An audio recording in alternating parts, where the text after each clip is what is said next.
Hey y'all, and welcome back to Sweet Tea Schoolhouse. I am Tanya Van Norman, a homeschooling mom, as well as a child and adolescent mental health therapist.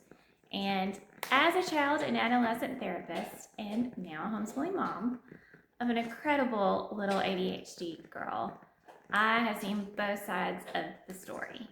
In traditional classrooms, so many bright, creative kids struggle to sit still, stay focused, and feel successful.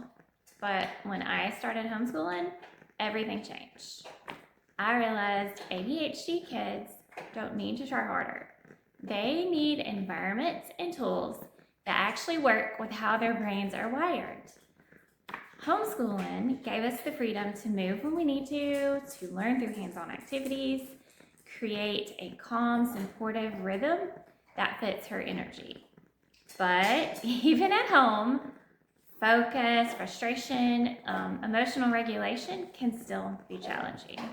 And so that's why in today's video, I am sharing 20 little known ADHD interventions that actually work.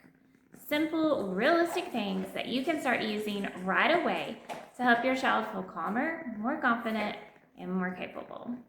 So, whether you're homeschooling or you just want to support your ADHD child at home, these are strategies that make a real difference.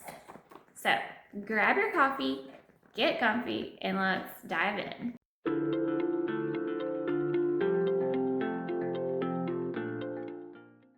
If you have an ADHD child at home, you know that it can be a little discouraging and frustrating at times. But things don't have to be that way. These are 20 simple science-backed strategies that are often overlooked, but they can make a world of difference in your child's focus and their confidence and their emotional regulation, especially when approached through a holistic lens. So let's try one or two of these this week and watch what small shifts can happen to create lasting growth. So let's start with step number 1. Okay, so before we talk about academics, we have to talk about regulation. The nervous system has to be regulated before a child can focus on an academic task. And this is even more difficult for an ADHD child. So, what do? They need some kind of physical movement to regulate their nervous system. So some things that you can do are have them go jump on the trampoline for 5 minutes before they get started. Put on Danny Go and have them dance to one of the videos. Play Kids Bop on the Alexa or the DVD player or whatever you have and let them dance it out for a minute. Cosmic Kids Yoga is something that we do sometimes. Have them do maybe 5 or 10 minutes of yoga before they start trying to focus.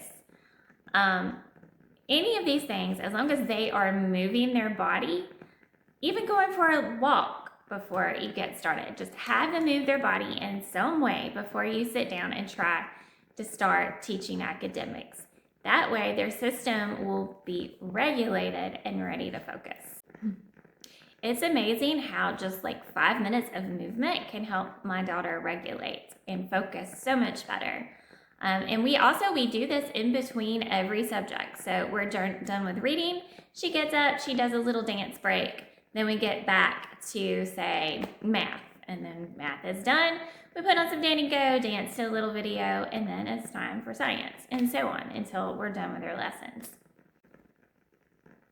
Another thing that can help them focus during lessons is oral input. So what I mean by oral input is having something in their mouth to chew on. It can be a piece of gum, which usually is what works for us. Also, they make shoe necklaces. So, and you can find them on Amazon. They're under $10. They make all kinds of colors and shapes. And they kind of look like those little pop-it stressor things. But yeah, you can give it to your kid, and then while they're working, they can kind of chew on it, and it kind of helps regulate their nervous system while they are working. Okay, so what happens if while they are working, they become dysregulated? Say they get frustrated with a math problem, they don't think they can get it, and they start melting down. What do? Something that can bring them back to baseline quickly is a temperature reset. So what I mean by that is have them get up, go to the sink, wherever, the bathroom, the kitchen, run their hands under cold water. Sometimes this will help a child become